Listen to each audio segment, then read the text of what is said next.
여러분 안녕하십니까? 이렇게 안부를 묻기도 힘든 오늘은 4월 16일입니다.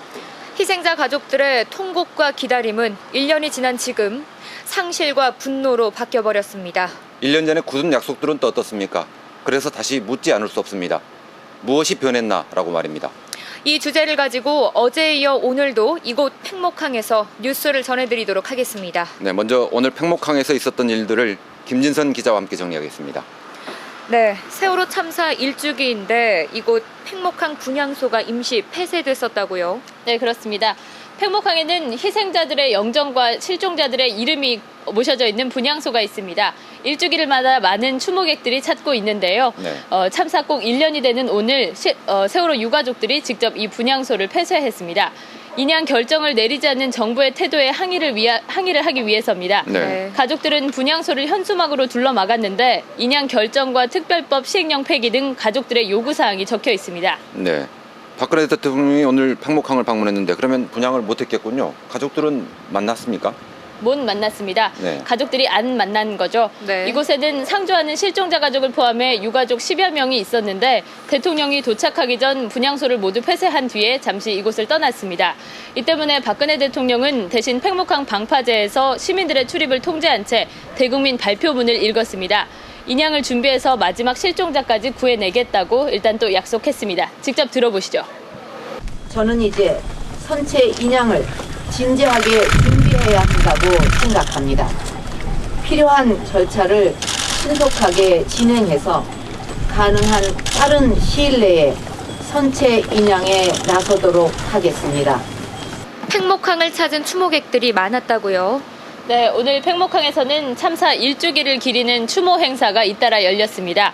진도 군민들이 마련한 1주기 추모식부터 불교와 천주교 등 다양한 종교 행사도 잇따랐습니다. 네. 또 유가족들과 추모객들을 위해 음식을 마련하는 등 자원봉사들도 눈길을 끌었습니다. 1주기를 맞아 팽목항을 찾은 추모객들의 소감도 함께 들어보시죠. 세월호 추모 1주기 맞이해서 저희 같은 친구들이 이렇게 희생당하게 된 거여서 진짜 이렇게까지 몰랐는데 이런 거 보니까 정말 울컥했어요. 어린 학생들 갔을 때 마음 아프잖아요. 피워보지도 못하고 간 것이. 저는 나이가 이제 한갑이라서 자식들 다 결혼시켰지만 마음은 똑같아요. 분향소 문을 닫고 자리를 떠났던 가족들은 어떻습니까? 다시 돌아왔습니까? 네, 그렇습니다. 대통령이 돌아가고 해수부 장관 등이 참석한 추모식이 끝난 뒤에 가족들은 이곳 팽목항으로 다시 돌아왔습니다. 네. 또 분향소 역시 다시 문을 열었습니다. 네, 김진선 기자였습니다.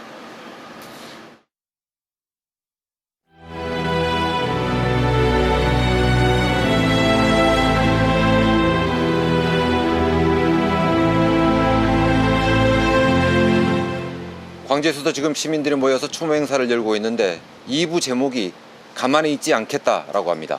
지금 뭘 하고 있는 건지 중계차 연결해서 알아보도록 하겠습니다. 송정근 기자, 그곳 분위기가 어떤가요? 네, 지금은 세월호 참사를 추모하는 영상이 상영되고 있습니다. 추모 행사는 1시간 전쯤 시작됐는데요.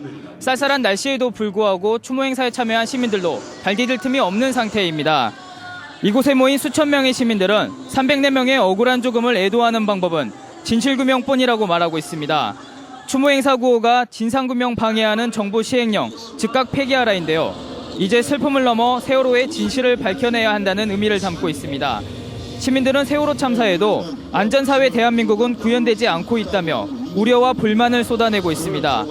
또 바닷속의 세월호도 실종자 9명도 그대로라며 세월호의 온전한 인양을 촉구했습니다.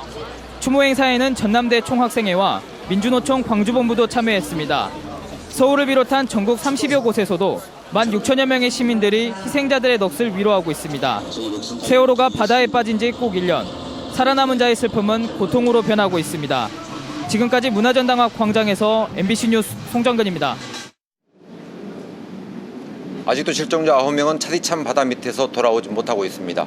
기다림에 지친 가족들은 제발 뼈 조각이라도 찾아달라고 절규하고 있습니다. 문현철 기자입니다. 처음에 우리가 뭐라 그랬어요? 살려달라고 빌었어요. 그 다음에는 갖다 찾아달라고 그러고, 그 다음에는 얼굴만이라도 보게 해달라고 그러고, 그 다음에 뼈 조각 찾아달라고 그래요. 지금 그 맘 아세요? 그 맘 아시냐고요. 실내 체육관에서 함께 기다리던 다른 이들은 가족의 시신을 수습해 하나둘 떠났고 지난해 11월 수중 수색마저 중단된 뒤 찬바람 부는 팽목항으로 거처를 옮겨야 했던 실종자 가족들. 뼈 조각이라도 만질 수 있도록 인양 하나만 바라며 기다렸지만 정부는 대답이 없습니다. 온전한 선체가 인양이 돼서 무트로 배가 이렇게 올라올 수 있게끔 빨리 좀 도와달라고 대통령이 하신 그 약속 지킬 수 있게 도와달라고 이렇게. 수학여행을 떠났던 학생과 교사, 제주도로 이사를 가려던 부자와 일반인 여성까지 9명의 국민이 여전히 바닷속 세월호에 갇혀 있습니다. MBC 뉴스 문현철입니다.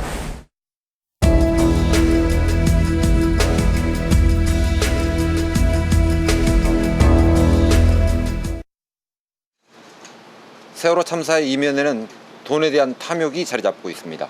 그런데 참사를 해결하는 일도 돈으로 해결한다는 비판이 일고 있습니다. 김철원 기자입니다. 세월호에는 돈 욕심이 덕지덕지 붙어 있었습니다. 무리하게 증개축한 배에 화물을 정량보다 2배나 많게 실었지만 정작 써야 할 안전조치에는 돈을 쓰지 않았습니다. 돈 욕심으로 일어난 사고였지만 정부나 정치권이 이를 해결하는 방식은 아이러니하게도 돈이 없고 여론도 뒤틀리기 시작했습니다. 참사 초기에 유족들을 위로하고 동정하던 국민 여론이 일부 돌아선 것도 지난해 여름 대학 특례 입학 특혜 시비가 불거지면서부터였습니다. 정치권이 제기한 이른바 세월호 교통사고론, 유가족 세금 도둑론 속에 유족들은 점점 고립돼 갔습니다. 다른 사고였으면 그만큼 다룰 수 사실 없잖아요. 그쪽의 입장에서는 그게 맞냐 막 그럴 수도 있지만 국민으로서 우리 세금이 나가니까. 정부는 한술 더 떠서 유족들과 합의도 없이 배상 보상 기준을 발표해버렸습니다. 그걸 해결할 방식도 돈으로 해결하려고 하는 것은 어찌 보면 문제를 해결하는 게 아니라 연장하고 덮으려고 하는 것이다. 유족들이 돈이 문제가 아니라고 아무리 말을 해도 이를 믿지 않는 이들이 1년 전보다 분명 많아졌습니다. 분명한 것은 돈이 가진 막강한 힘이 세월호를 바라보고 있는 사람들의 뒤틀리고도 찝찝한 욕망을 자극하고 있다는 사실입니다. MBC 뉴스 김철원입니다. 참사의 고통에서 벗어나지 못한 희생자 가족들을 더 힘들게 하는 사람들이 있습니다. 막말하고 조롱하고 비난하는 이들 때문에 유가족들은 2번 울고 있습니다. 정용욱 기자입니다. 극우 사이트나 SNS에선 세월호 유언비어나 막말이 넘쳐나고 있습니다. 세월호 참사를 단순 교통사고라고 하거나 유족들을 시체팔이라며 비아냥거리기도 하고 희생자들을 어묵이라고 조롱하기도 합니다. 단식 농성을 벌이고 있는 세월호 유족 앞에서 보란듯이 폭식투쟁을 벌이는 야만적 행위도 있었습니다. 유족들에겐 사실상 사회적 살인행위나 다름없는 겁니다. 비하 발언하고 인증한다는 걸 막 사진 사이트에 올리고 그런데 처벌이 너무 약하고 학생들이라니까 강력한 조치를 취했으면 좋겠어. 40일 넘게 단식을 했던 유민 아빠 김영호 씨는 황제 단식 정치쇼라는 말을 들어야 했습니다. 심지어 파렴치 안으로 몰아세우거나 종북 딱지를 붙이기도 했습니다. 대리기사 폭행 사건이 터지자 마치 기다렸다는 듯이 유가족들을 싸잡아 비난하고 진상규명 노력까지 헐뜯었습니다. 그 공감하지 않고 상대방에게 독이 되는 이야기를 했을 때 그 상처야말로 그것은 무엇으로 돈으로 명예를 어떤 것으로도 회복시킬 수 없는 아픔을 줬다고 생각합니다. 일부 여당 의원들까지 가세해 유족들을 노숙자로 표현하거나 좌파로 몰아붙였습니다. 야만적이고 저열한 언어적 폭력과 편가르기 속에서 고립되면서 사회적 섬이 돼버린 유족들. 1년 전처럼 여전히 잔인한 사월을 맞고 있습니다. MBC 뉴스 정용욱입니다. 오늘 팽목항을 찾은 박근혜 대통령은 안전한 나라를 만들자고 말했습니다. 지난 1년 사이에 언제 어떤 메시지를 전했는지 양현승 기자가 정리했습니다. 세월호 사고 당일 우왕좌왕했던 정부. 구명조끼를 착용했는데도 못 찾냐며 질책했던 대통령이 희생자 가족을 찾은 건 사고 다음 날이었습니다. 최선을 다하고 있다는 얘기를 거기 현장에서 만났습니다. 한 달여 뒤 대통령은 눈물의 기자회견에서 최종 책임은 자신에게 있다고 말했습니다. 세월호 특별법도 먼저 제안했습니다. 이강우님의 모습에서 여야와 민간이 참여하는 진상조사위원회를 포함한 특별법을 만들 것도 제안합니다. 지방선거가 끝난 뒤 단식 중인 세월호 희생학생 아버지의 면담 요청을 청와대는 번번이 거절했고 특별법, 진상규명 요구와 논란에도 답을 내놓지 않았습니다.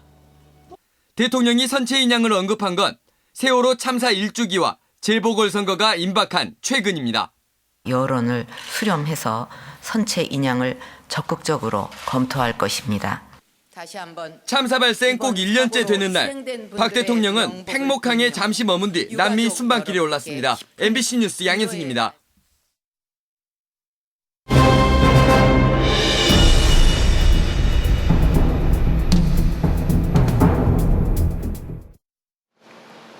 세월호 참사 이후 정부는 여객선 안전 대책을 내놨습니다. 안전한 방향인지 알아봤습니다. 권남기 기자입니다. 정부는 세월호 참사 이후 여객선 운영 방식을 대대적으로 뜯어 고치겠다고 밝혔습니다. 근본적 패러다임 전환을 통해서 연안 여객선 안전성을 확보해 나가겠습니다. 하지만 정부가 직접 나서 안전을 책임지는 여객선 공영제는 사실상 무산됐습니다. 정부는 대신 여객선 업체 간의 경쟁 체제를 만들고 일부 요금을 높여 수익을 늘리겠다고 나섰습니다. 연안 여객선 업체 63%가 자본금 10억 원이 안 되는 영세 업체인데 수익이 많아지면 이들이 안전에 신경 쓸 것이란 이야기입니다. 하지만 자본금 300억 원이 넘던 청해진해운도 세월호 참사를 막진 못했습니다.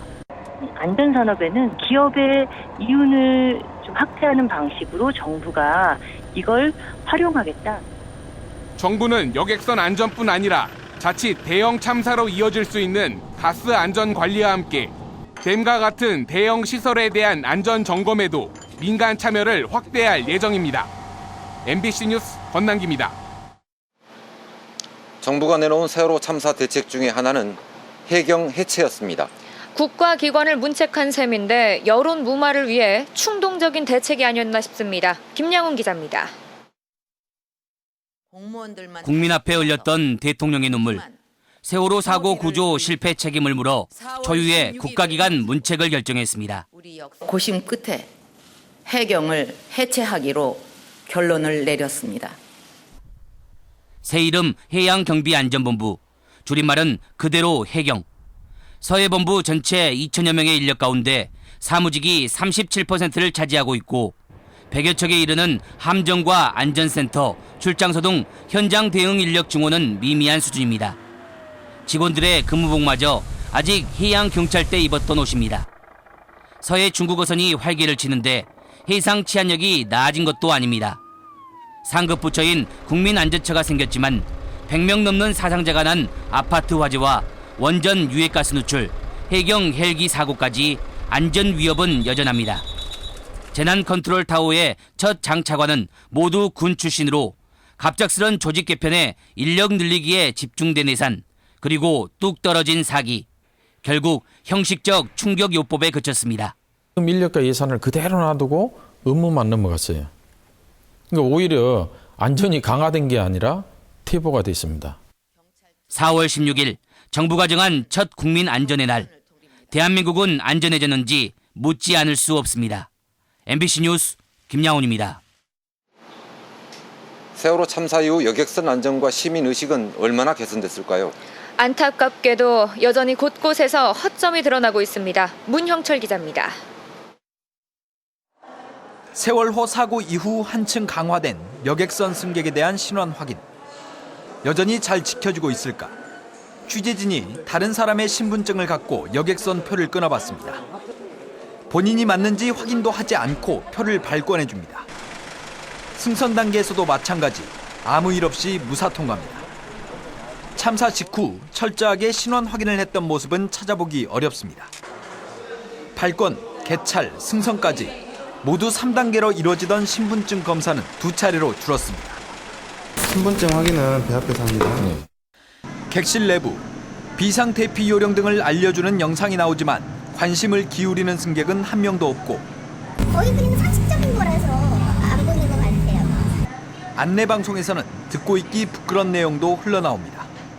구명조끼가 비치되어 있습니다. 벽에로 이용하시는 분들이 계셔요. 비상시에만 사용하는 물건이기 때문에.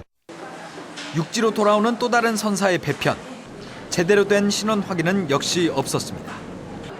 화면도 끊기고 소리도 나오지 않은 홍보 영상이 씁쓸함을 더합니다. 대형 참사 이후에도 선사와 시민들의 의식은 시간을 거슬러 1년 전 그날로 되돌아가 있습니다. MBC 뉴스 문형철입니다. 요즘 진도는 꽃게잡이가 제철인데 주문이 들어오지 않는다고 합니다. 일종의 낙인 효과 때문인데 진도 경제는 거의 침몰 직전입니다. 신광하 기자입니다. 꽃게철이 돌아왔지만 관광객은 물론 택배 주문도 뚝 끊겼습니다. 세월호 사고 이후 1년, 진도 경제는 지금도 바닥입니다. 지금까지 집계된 진도군의 피해 규모는 900억 원대.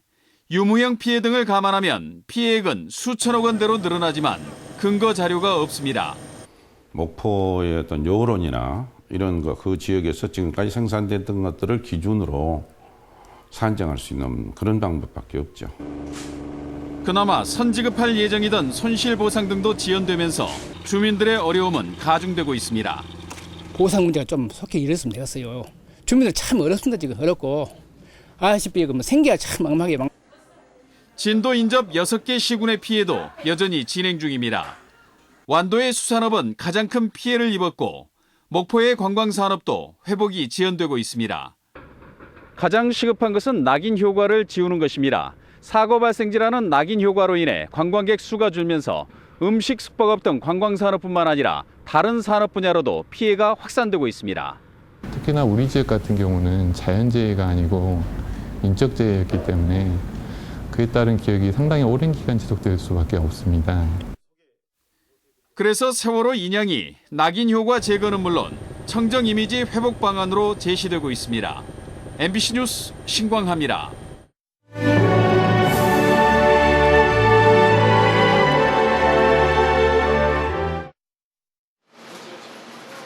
많은 문화예술인들이 세월호 참사와 그 이후의 한국 사회를 기록하고 있습니다. 많은 증언들이 정서적 연대를 이끌고 있습니다. 박수인 기자입니다. 금요일에 돌아오겠다던 아이들의 방은 아직도 비어 있습니다. 못다 이룬 꿈과 약속들, 그들의 빈 방이 사진 작가들의 눈에 담겼습니다. 기억되고 기록돼야 할 1년의 시간과 앞으로의 시간들이 빈 방을 채웠습니다. 침몰한 원인이라도 알고 싶어 했던 부모님들의 애타는 마음까지 함께 담겨있는 그 아이들의 방. 가만히 있으라. 이 한마디에 응축된 한국 사회를 반성하고 국가가 국민을 보호하고 있다는 게 어쩌면 환상이었음을 직시했습니다. 작가들은 그렇게 국민들과 함께 가슴을 치며 진실을 향한 정서적 연대를 쌓아 올렸습니다. 개인의 내면을 벗어나서 어떤 공동체적인 어떤 정서, 공동체적인 상상력을 고양하는데 훨씬 더 이 사회 현실 정면으로 대면하지 않을까. 세월호가 바다에 빠진 지난해 창립 40주년을 맞은 한국작가회의는 더 기억하고 더 치열하게 질문할 것이라고 선언했습니다. MBC 뉴스 박수인입니다. 상처받은 이들을 돕는 거리의 의사 정혜신 박사는 안산으로 이사를 가서 희생자 가족들을 돌보고 있습니다. 가족들의 심리 상태와 치유 조건들을 알아봤습니다.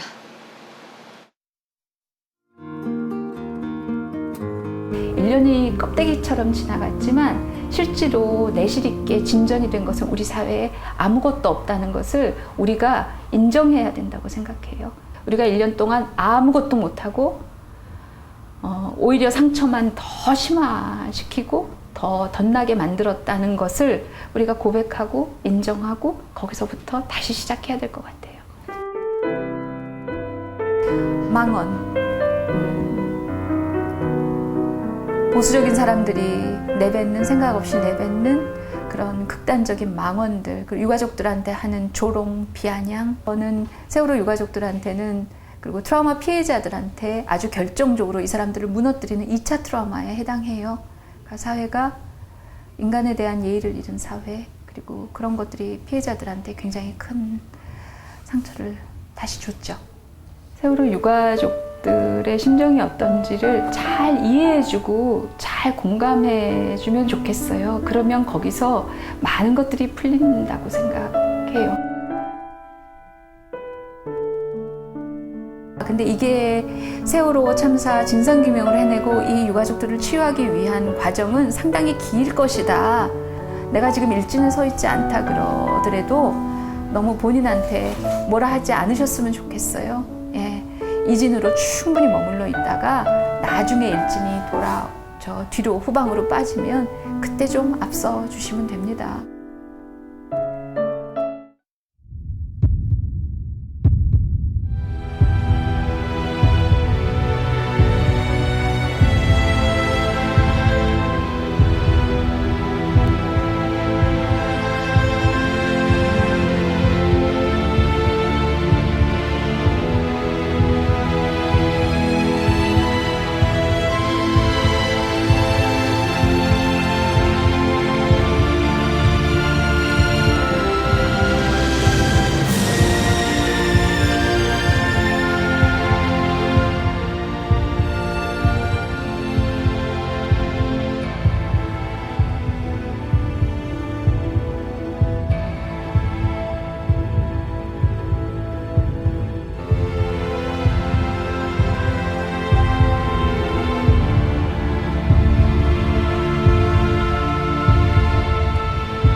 세월호 참사 추모식에 참석한 이낙연 전남지사는 팽목항에 추모공원을 조성해 인양한 세월호 선체를 전시해주도록 대통령에게 건의했다고 밝혔습니다. 또 팽목항 인근의 해양구조 전문가 훈련센터와 해상안전체험시설 건립도 함께 건의했으며 이를 위해 전라남도가 먼저 해마다 20억 원씩 10년 동안 200억 원을 투자하겠다고 말했습니다. 장희국 광주시 교육감이 세월호 참사 1주기를 맞아 학생들을 대상으로 특별 수업을 진행했습니다. 장희국 시 교육감은 광주 성덕고등학교에서 1, 2학년생을 대상으로 세월호 참사 1주기에 대한 바람직한 질문을 찾아보는 방식으로 세월호 참사 계기 수업을 했습니다. 광주 지역 300여 개 초중고등학교들도 세월호 참사 주제로 묻고 답하는 형식의 계기 수업을 실시했습니다. 세월호가 침몰한 맹골수도 등 여객선, 유조선, 대형 화물선의 주요 통항로가 연말까지 종합 안전성 평가를 받습니다. 해양수산부는 올해 선박안전기술공단과 목포해양대, 한국해양대 등과 함께 맹골수도와 부산 앞바다 등 주요 사고 발생 해역과 운항 밀집 지역 해역 등에 종합적으로 평가해 오는 11월 이후 항로를 새로 지정하거나 정비하기로 했습니다. 세월호 참사를 계기로 오는 7월부터 연안 여객선의 통로에 비상사다리 설치가 의무화되고 화물 고정, 승객 탈출을 위한 설비 기준도 대폭 강화됩니다. 한국선급은 해양수산부와 중앙해양안전심판원에 세월호 전복사고 특별조사 보고서를 토대로 여객선에 싣는 차량의 고박장치를 4곳 이상 늘리고 구명된 목을 20% 이상 늘리는 등 안전기준을 높였다고 밝혔습니다. 증기 발생기에서 쇠 조각이 다량 발견돼 재가동에 대한 반발이 잇따랐던 한빛원전 3호기가 재가동 4일 만에 다시 멈춰섰습니다. 한빛원전에 따르면 오늘 오후 1시 30분쯤 한빛 3호기 원자로의 핵심 설비인 냉각제 펌프가 정지되면서 원자로 가동이 가동 정지돼 원전이 경위를 파악 중입니다. 세월호 참사가 난 지 꼭 1년입니다. 누구는 벌써 1년이라고 말하고 누구는 이제 1년이라고 합니다. 지난 1년 동안 갈라진 우리 사회의 단면일 수 있습니다. 내년에는 좀 달라졌으면 좋겠습니다. 이상으로 뉴스 마칩니다. 시청해주신 여러분 고맙습니다.